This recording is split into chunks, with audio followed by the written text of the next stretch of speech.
So we'll start with this concept, what is a contract. Okay, देखें एक contract basically क्या चीज़ है. And आप कोई इंश्योरेंस पॉलिसी ले रहे हैं, आप कोई बैंक अकाउंट खोल रहे हैं, आप कोई कहीं और किसी स्कीम में इन्वेस्ट कर रहे हैं, तो there has to be a contract initially. Contract के बिना कुछ नहीं. आपने अगर कॉन्ट्रैक्ट एक्ट के बारे में सुना है कुछ, बिकॉज आप लोग बी कॉम से हैं, तो उस सिचुएशन में you must have gone through contract act. Contract act में भी इन्होंने बड़ा क्लियरली मेंशन किया कि जब भी हम किसी लाइक ट्रांजेक्शन के लिए दो पार्टीज आपस में कमिटमेंट कर रही हैं, तो उनको इस कमिटमेंट को रिटन में लेके आना चाहिए. और उसके अंदर आपके terms and conditions clearly mentioned होने चाहिए, जो दोनों पार्टीज की म्यूचुअल कंसेंट से बने, है ना. सो आप देखें, इंश्योरेंस भी जो है वो एक बेसिकली कॉन्ट्रैक्ट है, जिसमें हमारे पास दो पार्टीज हैं. और ये दो पार्टीज कौन सी हैं? ये दो पार्टीज हैं हमारी, आप लीजिए, एक तो इंश्योरेंस कंपनी है जो अपने प्रोडक्ट को सेल करने के लिए लगी हुई है मार्केट में. दूसरी है इंश्योर्ड, जो क्लेमेंट है या जो इंडिविजुअल है जिसको कुछ रिस्क फैक्टर्स अफेक्ट कर रहे हैं, मे बी आने अभी नहीं, आने वाले दिनों में उसको कुछ लॉसेस हो सकते हैं, तो उस लॉस को वो कवर अप करना चाह रहे हैं. तो हम उसके लिए एक कॉन्ट्रैक्ट एस्टैब्लिश करेंगे. तो it is actually agreement between two parties.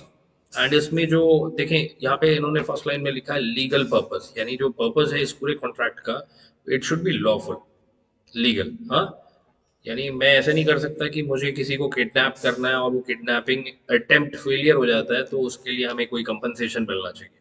या दूसरा एग्जांपल, मैं कैंपस के अंदर कुछ ऐसे अनवांटेड आइटम्स लेके आना चाह रहा हूँ.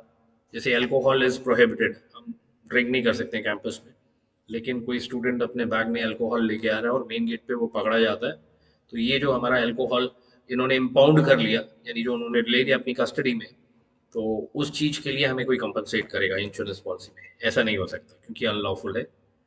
सेकंड, इसमें कंसिडरेशन वर्ड आ रहा है. What is consideration? कंसिडरेशन होता है समथिंग इन रिटर्न. अगर मैं आपके लिए कुछ कर रहा हूँ तो मुझे उसमें वापस भी कुछ मिलना चाहिए. ठीक है, तो इंश्योरेंस कॉन्ट्रैक्ट में कंसिडरेशन क्या है? इसको हम प्रीमियम के नाम से जानते हैं.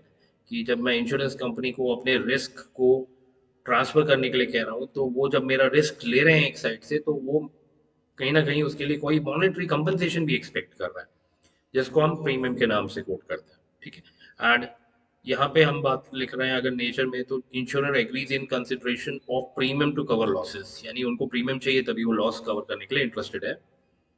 Purpose should be legal and lawful. वो हमने दोनों टर्म्स को डिफाइन कर दिया. इंश्योरेंस कॉन्ट्रैक्ट में again, contract way by for specific consideration. देखिए, ये बड़े लॉ में क्या होता है, जो आपका कॉन्ट्रैक्ट ड्राफ्ट होता है उसकी लैंग्वेज बड़ी टेक्निकल होती है, यानी उसमें हर वर्ड को बड़े प्रिसाइजली क्राफ्ट करके रखा होता है. तो अगर आप देखेंगे लॉ के किसी भी सब्जेक्ट में, अगर आप कोई बुक पढ़ेंगे, तो it is not easy for a layman to read and understand. उसमें बहुत टेक्निकलिटीज इन्वॉल्व है. यहाँ पे भी आप देखें डेफिनेशन को जैसे क्राफ्ट किया गया है. For a specified consideration one party undertakes to compensate the other for a loss relating to particular subject as a result of occurrence of designated hazards. तो उन्होंने क्या किया, उन्होंने सारा का सारा डेफिनेशन जो है उसको समराइज कर दिया है कि ये एक ऐसा कॉन्ट्रैक्ट है जिसमें कंसिडरेशन इन्वॉल्व है दोनों पार्टीज के लिए. अगर मैं कस्टमर हूं तो मुझे मेरा रिस्क कवर हो रहा है, ये मेरा कंसिडरेशन है. For insurance company it is premium, है ना.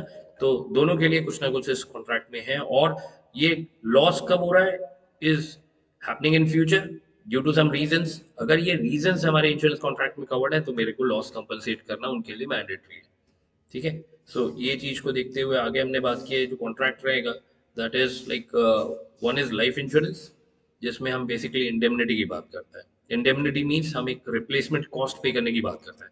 देखो, लाइफ ऑफ एन इंडिविजुअल, एक आदमी अगर एक्सीडेंट में मारा जा रहा है, तो हम उसकी लाइफ वापस नहीं ला पा रहे, लेकिन उसकी लाइफ, अगर वो रहता है लाइफ, तो जो उसकी लाइक यू सी प्रोडक्टिविटी थी, बेस्ड ऑन प्रोडक्टिविटी, उसकी जो एनुअल इनकम थी या जो भी इनकम अर्निंग कैपेसिटी थी, हम उसको रिप्लेस करने की कोशिश कर रहे हैं with another sum of money as compensation. ठीक है. सो इंश्योरेंस में आप आगे देख लीजिए, what are the various types of insurance. इन सभी टाइप्स के लिए आपके कॉन्ट्रैक्ट्स बनते हैं. कॉन्ट्रैक्ट्स में according to your nature of contract थोड़ी वेरिएशन आती है. ठीक है. सो हमारे पास दो सेगमेंट्स हैं ब्रॉडली. लाइफ इंश्योरेंस है एक, नॉन लाइफ है दूसरी कैटेगरी. अब उसके बाद नॉन लाइफ के अंदर आपके पास फर्दर बहुत सारी कैटेगरीज हैं. यहाँ 6 ही लिखी हैं, बट मैं आपको बताना चाहूंगा कि यहाँ पे अगर आप बुक खोल के देखेंगे तो यू हैव मोर देन 6. यानी देखें, कोई भी चीज जो लाइफ में नहीं आ रही वो सब नॉन लाइफ में आएगी. फायर, मेरीन, ये अपने आप में बहुत, मतलब इंडिविजुअली अगर आप देखेंगे तो इनके अपने चैप्टर्स हैं. यानी फायर इंश्योरेंस में बहुत सारी वैरायटी ऑफ फायर इंश्योरेंस को कवर कर रहा है।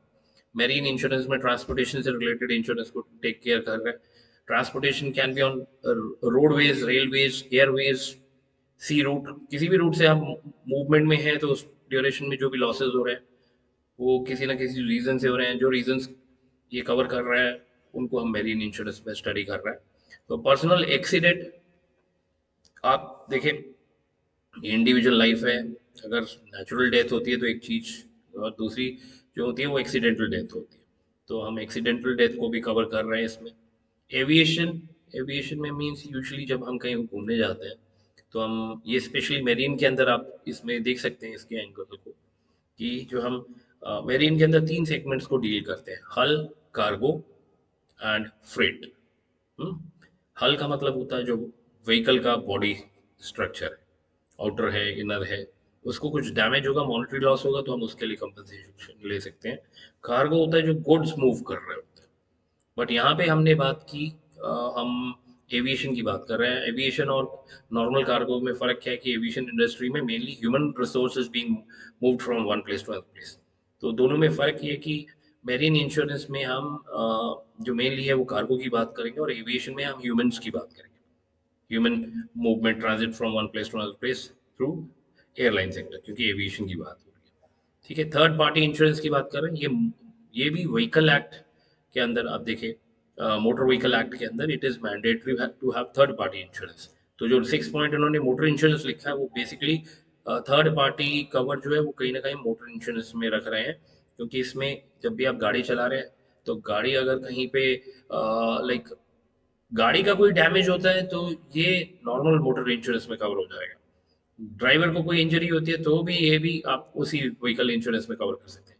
लेकिन अगर थर्ड पार्टी को, यानी मैंने अपने बेटे को गाड़ी की चाबी दे दी, अभी वो माइनर है और वो गाड़ी चला के चला गया मार्केट में, उसने किसी को हिट कर दिया, यानी तीसरी पार्टी किसी को गाड़ी से हिट कर दिया और उसके वहां पे डैमेज हो गया, तो उस डैमेज को पे करना है नहीं करना है, इसके लिए हमें पूरी पॉलिसी देखनी पड़ेगी, whether this element of clause is covered और नॉट।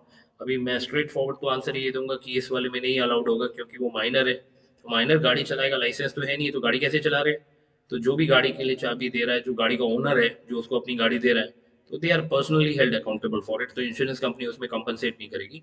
तो it has to be done lawfully, यानी अगर लाइसेंस रहता है उसके पास, फिर वो गाड़ी चला रहा है, गाड़ी चलाते हुए ही इज ऑल कॉन्शियस, फिर कुछ अनयूजुअल हुआ जैसे ब्रेक फेल हो जा रही है and then you are hitting someone, तो उस सिचुएशन में you see we can get compensation. But ऐसे नहीं कि you are doing some carelessness on your part and expecting insurance company to pay, वैसा नहीं होगा। Okay, motor insurance we just gone through.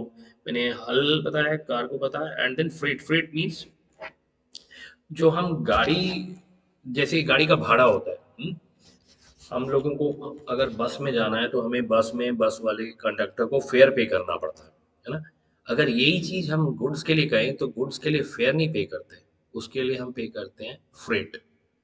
Freight मतलब सामान का भाड़ा। मालगाड़ी आपने देखी होगी, गुड्स ट्रेन देखी होगी, उसमें खाली गुड्स लोड होके जा रही है। जैसे यूजली कोल ट्रांसपोर्टेशन में आता है, फिर वाटर ट्रांसपोर्टेशन होता है, मिल्क ट्रांसपोर्ट होता है, you do have crude oil, यानी पूरे इंडिया में क्रूड ऑयल की सप्लाई जो है वो इतना इजीली नहीं आ पा रही है, ट्रक्स के थ्रू मूवमेंट बहुत कम है।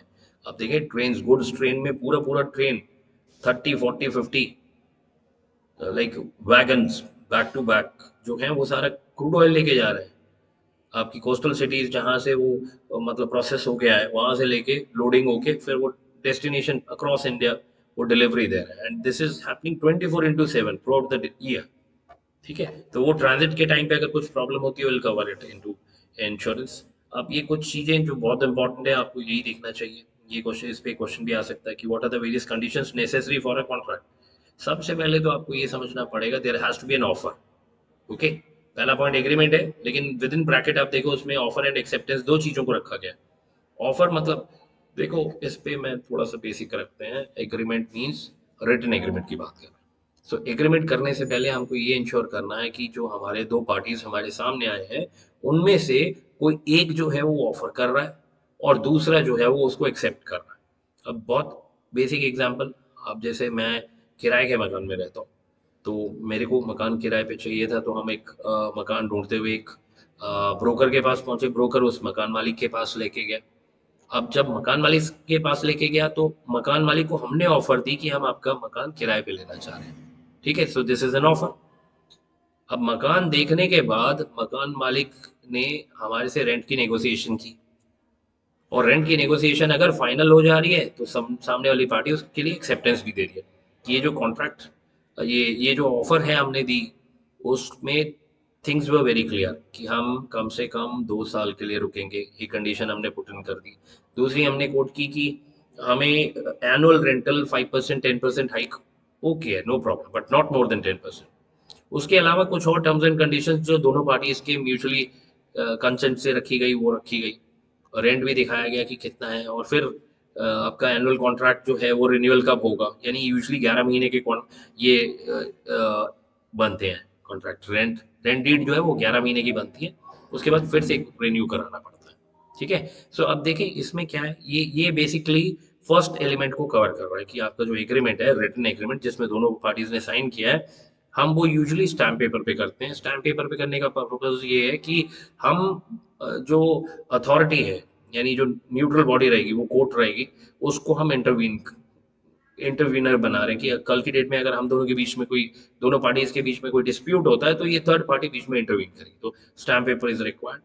सेकेंड पॉइंट जो यहाँ पे आ रहा है, लीगल कंसिडरेशन के ऊपर बात कर रहे हैं। Legal consideration means something in return, consideration is something in return, और वो लीगल होना चाहिए। मैं आपसे, लेट्स से मैं आपको ट्यूशन पढ़ा रहा हूँ अभी, और उस ट्यूशन के लिए आप मुझे पेमेंट दे रहे हैं, तो आपके लिए ये ट्यूशन कंसिडरेशन है, मेरे लिए मेरी मॉनेटरी कंपनसेशन जो है वो मैटर कर रही है, ठीक है। और जो दोनों पार्टीज हैं, तो this contract they should be competent enough to contract, यानी आप माइनर नहीं हो सकते। माइनर मीन्स आपकी एज अगर 18 से कम है तो माइनर हुए, माइनर कॉन्ट्रैक्ट में एंटर नहीं कर सकते हैं।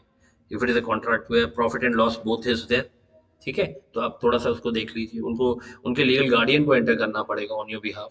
सेकंड, आप बैंकरप्ट नहीं होने चाहिए, ड्रंकर्ड स्टेट में नहीं होने चाहिए। तो ये कुछ चीज़ें अगर आप फुलफिल कर पा रहे हैं तो, and you are sound mind, you are a person of sound mind. Unsound mind वाले लोग भी कॉन्ट्रैक्ट नहीं कर सकते, तो ये सारी चीज़ें अगर आपके पास है तो we can enter into a contract. उसके बाद next point which is coming in is like free consent. Free consent मतलब आपका, जब हम कॉन्ट्रैक्ट कर रहे हैं तो हम किसी को कंपेल नहीं कर सकते। जैसे लेट्स से दाऊद इब्राहिम हमारे एक बहुत बड़े गैंगस्टर है, उनके बारे में आपने सुना होगा। यानी दाऊद इब्राहिम एक प्रॉपर्टी खरीदना चाह रहे हैं, लेट्स से जिस बिल्डिंग में हम बैठे हैं यही बिल्डिंग वो लेना चाह रहे हैं। तो दाऊद इब्राहिम की तरफ से जब हमें ये ऑफर आएगी कि आपको ये प्रॉपर्टी बेचनी है, तो that is going to come with a threat कि बेचो या देख लेंगे हम आपको, if you want to live आपको बेचनी पड़ेगी। तो ये जो कंडीशंस आ रही हैं, तो ये कहीं ना कहीं सिचुएशन को ऐसा रिस्ट्रिक्ट कर रही है कि मेरे पास फ्री कंसेंट नहीं है, तो इसको हम कॉन्ट्रैक्ट नहीं कह सकते, ठीक है। तो इसमें कंपेल्ड सिचुएशन है, अगर ये प्रूव हो जाए कि इसमें कंसेंट को फोर्सफुली लिया गया था, गन पॉइंट पे लिया गया था, तो that can not be legally enforced. और लास्ट में लीगल ऑब्जेक्ट की बात कर रहे हैं, ठीक है। एंड उसके बाद आपके पास यहाँ पे इंश्योरेंस जब भी आप कर रहे हैं तो आपको एक प्रपोजल फॉर्म रहेगा जिसको आपको फिल करके देना है। कंपनी उसको रिव्यू करेगी, रिव्यू करने के बाद अगर कंपनी को लगेगा कि ये सब ठीक है, एज पर रिक्वायरमेंट है, एज पर देयर एक्सपेक्टेशन है, तो वो आपको एग्रीड प्रीमियम अमाउंट पे पॉलिसी इशू करेगी। जैसे ही पॉलिसी इशू होगा, वो भी स्टैम्प डॉक्यूमेंट रहेगा, उस पे terms and conditions clearly mention होगी, कंपनी की भी अंडरटेकिंग रहेगी कि कुछ फ्यूचर में लॉस होने पे वो पे करेंगे। And then what are the various causes of losses have been inserted, वो सारे के सारे मेंशन होंगे उसके ऊपर। और कवर नोट क्या चीज़ है? कवर नोट आपके जनरल इंश्योरेंस में एप्लीकेबल होता है। जैसे ही देखें, इसमें व्हीकल इंश्योरेंस की बात करें कि आपकी स्कूटी है या आपका फोर व्हीलर है, जिसकी इंश्योरेंस के लिए आपने इंश्योरेंस एजेंट को घर पे बुलाया है, तो वो जैसे ही घर पे आके प्रीमियम कलेक्ट करेगा आपसे, वो गाड़ी के लिए इमीडिएटली कवर नोट देगा। यानी कवर नोट एक वो डॉक्यूमेंट है जो आपके रिस्क को इमीडिएटली ट्रांसफर कर देता है इंश्योरेंस कंपनी को। तो ये लाइफ इंश्योरेंस के केस में कवर नोट नहीं मिलता है, जनरल इंश्योरेंस के केस में कवर नोट मिलता है। कवर नोट मिलने का मतलब ये है कि द मूवमेंट आपने ये पॉलिसी को साइन किया है, ये उसके इमीडिएटली, प्रपोजल फॉर्म को साइन किया उसके इमीडिएटली बाद इंश्योरेंस कंपनी की लाइबिलिटी शुरू हो गई।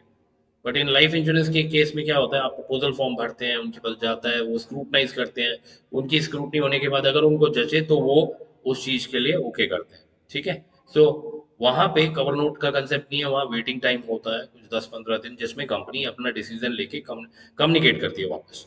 अगर उनको कोई चीज नेगेटिव लगी तो वो पॉलिसी रिजेक्ट भी कर सकती है, यानी आपको वो स्कीम में नहीं कवर कर रही है, ठीक है। बट कवर नोट में ऐसा नहीं है, उसके जैसे ही कवर नोट मिलता है तो आपकी लाइबिलिटी शुरू हो जाती है।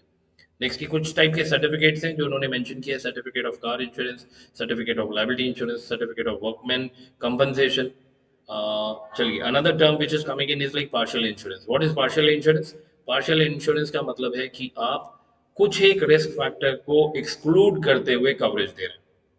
यानी देखें, हम अब यूजली जब आप हेल्थ इंश्योरेंस लेते हो तो वो आपका एक मेडिकल टेस्ट करते हैं। मेडिकल टेस्ट करने का पर्पस क्या है? कि वो इंश्योर कर रहे हैं कि आपको आज कोई मेडिकल इलनेस नहीं है, कल हो जाए तो कोई प्रॉब्लम नहीं, लेकिन आज नहीं होनी चाहिए। यानी इस सिचुएशन में अगर उनको कहीं से पता चल जाए कि कोई मेडिकल प्रॉब्लम पहले से चल रही है, हाँ, तो उसमें क्या होगा, उसके बाद उनका डिसीजन बायस्ड हो सकता है। बायस्ड मतलब वो शायद आपको पॉलिसी ना भी दे, depending on what risk factors exist कर रही हैं आपके पर्टिकुलर केस में।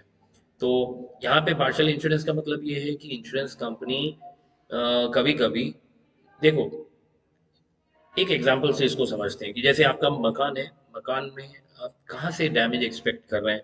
कि अर्थक्वेक से प्रॉपर्टी जा सकती है, फ्लडिंग से प्रॉपर्टी जा सकती है, फायर में प्रॉपर्टी जा सकती है, ये कुछ। और वॉर सिचुएशन में, वॉर में इंश्योरेंस एप्लीकेबल नहीं है, तो इसलिए वॉर को एक्सक्लूड ही कर देते हैं। तो ये प्रॉपर्टी के जाने के 3-4 रीजन आ गए। अब आप जब इंश्योरेंस पॉलिसी लेने जा रहे हो तो आप किसको कवर करना चाह रहे हो? अगर इतने सारे रीजंस को कवर करना चाहोगे तो उसका प्रीमियम अमाउंट भी बहुत बढ़ जाएगा। आपको क्लियरली स्पेसिफाई करना पड़ेगा। अब मुझे ऐसा समझ लगता है, जैसे हमारा घर चंडीगढ़ में है, तो चंडीगढ़ के मकान को हमें प्रेफरेबली अर्थक्वेक इंश्योरेंस से कवर करना चाहिए, क्योंकि एक तो चंडीगढ़ में प्रॉपर्टी की वैल्यूज बहुत हाई है, तो इंश्योरेंस तो करनी पड़ेगी। नहीं तो अगर मकान को कुछ होता है तो you will not be getting coverage. दूसरा, ये हाई इंटेंसिटी जोन में आता है, तो यहाँ पे अगर अर्थक्वेक आएगा उससे प्रॉपर्टी के डैमेज होने के चांसेस ज़्यादा है, ठीक है।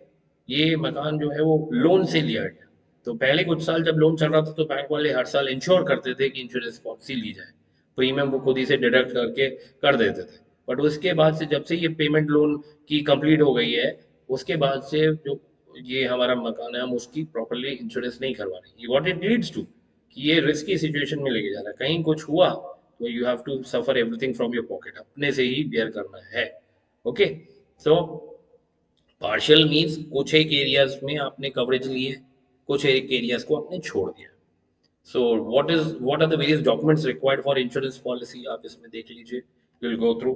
आपको अपना आइडेंटिटी कार्ड देना पड़ता है, आपको कुछ मेडिकल सर्टिफिकेट्स कंप्लीट करने पड़ते हैं प्रोसेसिंग में, उनके डॉक्टर की वेरिफिकेशन हो सकती है, आपके एड्रेस प्रूफ, आधार कार्ड, पैन नंबर, ये सारी चीज़ें जो आपकी एसेंशियल है, उन सब के बारे में बताना चाहिए उनको, ठीक है। And once they are getting surety about your credentials, then they go for these contracts. अभी यहाँ पे फिर उन्होंने कुछ इंश्योरेंस की कॉन्ट्रैक्ट्स मेंशन किए, जिसमें personal insurance, property insurance, liability insurance और गारंटी इंश्योरेंस को बताया। इनको अपन बाद में करेंगे आराम से।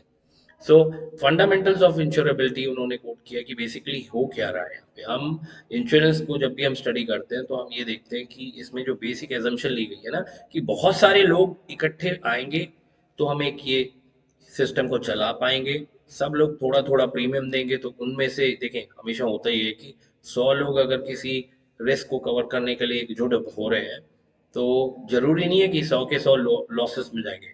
रूल ही यही कहता है कि आप ज़्यादा से ज़्यादा लोगों को जमा कीजिए, मिलके अपने प्रोजेक्ट पे काम कीजिए, पैसा कोलैबोरेट कीजिए, और उसमें से होगा क्या कि 100 में से 2 या 3 लोग, अब वो परसेंटेज भी आप हिस्टोरिकल डेटा के हिसाब से चेक करके निकाल सकते हैं, तो वो 2 या 3% ही होगी जिनको कि एक्चुअल कंपनसेशन पे करनी है। तो वो मासेस से कलेक्ट करके फ्यू सिलेक्टेड पीपल जो कि लॉसेस में चले गए, उनको कंपनसेट करने के लिए यूज कर सकते हैं। सेकंड, ये जो रिस्क है ना, आपका रिस्क या लॉस जो हो रहा है, वो क्वांटिटेटिव फॉर्म में होना चाहिए, यानी वो मेजरेबल होना चाहिए कि कितना लॉस होगा।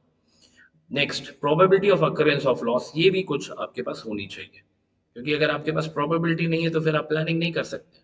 प्रोबेबिलिटी मीन्स होगी या नहीं होगी, तो यानी इसमें कहाँ स्टैंड कर रहा है आपका इवेंट। प्रोबेबिलिटी बहुत, देखो, अब हम 2 इवेंट्स लेते हैं। एक, जैसे रेनफॉल होगी कि नहीं होगी, इसमें प्रोबेबिलिटी बहुत डाइसी है। मौसम तो ठीक है, प्रोडिक्शंस कुछ नहीं है, तो बारिश कहाँ से होगी? इसी के बदले में दूसरी तरफ प्रिडिक्शन आ रही है कि अभी मौसम ठंडा हो गया है तो धुंध दबा के पड़ेगी। इसकी प्रिडिक्शन बड़ी हाई है। व्हाट इट मीन्स कि इसकी प्रोबेबिलिटी है, ये होगा, ये होगा। दूसरी साइड रेनफॉल की प्रोबेबिलिटी नहीं है। तो यू सी वनरेबिलिटी जो है ना, अगर आपके पास प्रोजेक्ट में आपके जो भी काम कर रहे हैं, जिस एसेट को लेके आप बात कर रहे हैं, उसमें वनरेबिलिटी है, तो जितनी ज़्यादा लो प्रोबेबिलिटी है उतना रिस्क कम है, और उसी हिसाब से प्रीमियम भी कम होगा। जितनी ज़्यादा प्रोबेबिलिटी हाई है उसके अकरेंस की, उससे रिस्क ज़्यादा होगा, और उसका जो प्रीमियम है for underwriting this particular type of risk, वो भी ज़्यादा होगा। ठीक है। सो इसके बाद आपने एक पर्टिकुलर पैटर्न देखा होगा कि आप देखें हिस्टोरिकल डेटा चार्ट निकालिए। आप पिछले 5 साल, पिछले 10 साल, पिछले 50 साल का अपना ट्रैक रिकॉर्ड देखिए, कितनी बार आपके ऐसे लॉसेस हुए हैं, आपको एक ट्रेंड समझ लगेगी। और आप फ्यूचर के लिए अगर प्रिडिक्ट करना चाह रहे हैं कि कितना हो सकता है, उसी ट्रेंड लाइन को आप एक्सटेंड कीजिए, तो आपको फ्यूचर के भी टेंटेटिव प्रोबेबल की बात कर रहे हैं ना, प्रोबेबल कितना लॉस हो सकता है उसकी प्रोडिक्शन हम ऐसे कर सकते हैं हिस्टोरिकल डेटा के बेसिस पे सिमुलेट करके। ठीक है। सो उसके आगे, losses should not be catastrophic. Catastrophic मतलब लार्ज स्केल नहीं होने चाहिए। अब देखिए, हमने यहाँ पे कुछ एक्सेप्शंस रखी हुई है। अर्थक्वेक क्या है? कैटास्ट्रॉफी है। सुनामी क्या है? कैटास्ट्रॉफी है। फॉरेस्ट फायर क्या है? वो भी कैटास्ट्रॉफी है। आजकल जंगल में आग लग जा रही है और सारे का सारा जंगल लपेटे में आ रहा है। अब ये क्या है? ये इंडिया की फिनोमिना नहीं है, ये कनाडा में भी हो रहा है, यूएसए में भी हो रहा है, ऑस्ट्रेलिया में भी हो रहा है, यूनिवर्सल फिनोमिना बन गया। तो इन सब को हम कैटास्ट्रॉफी कहते हैं। बट कुछ एक एक्सेप्शंस हैं। इंश्योरेंस कंपनीज कुछ एक टाइप के रिस्क को कवर करने में इंटरेस्टेड है, सब नहीं। ओके। तो उनके डॉक्यूमेंटेशन में देखना पड़ेगा कि क्या वो इस टाइप के रिस्क को कवर कर भी रहे हैं या नहीं। प्रीमियम शुड बी अफोर्डेबल, यानी जो लोग जिनके लिए हम ये स्कीम लेके आ रहे हैं, वो लोग थोड़े से अफोर्ड, इनको अफोर्ड कर सके। ठीक है। सो अफोर्ड मीन्स अगर आपने उनके लिए ऐसा प्रीमियम सेट कर दिया कि वो एक ही बार पे कर पाएंगे, अगले इंस्टॉलमेंट नहीं पे कर पाएंगे और वो डिसकंटिन्यू हो जाएगा, so this is not leading to sustainability. मतलब हम जो भी स्कीम पे काम करें, हमारा अल्टीमेट गोल ये रहना चाहिए कि हम उसमें लोगों की अफोर्डेबिलिटी को कवर करें, कि वो, यार देखें, रिस्क उतना ही कवर होएगा जितना आप पे कर सकते हैं। अगर आप पे नहीं कर सकते हैं तो रिस्क की कवरेज नहीं होगी। तो आपने क्या करना है, कस्टमर के हिसाब से कस्टमाइज करना है। तो इसीलिए इंश्योरेंस कंपनीज ने भी अपने सारे बहुत वैरायटी के प्लान्स बना के रखे हुए हैं कि आप जो अफोर्ड कर सकते हैं, जिस भी कैपेसिटी में काम कर सकते हैं, आप उसी हिसाब से बताइए इंश्योरेंस कंपनी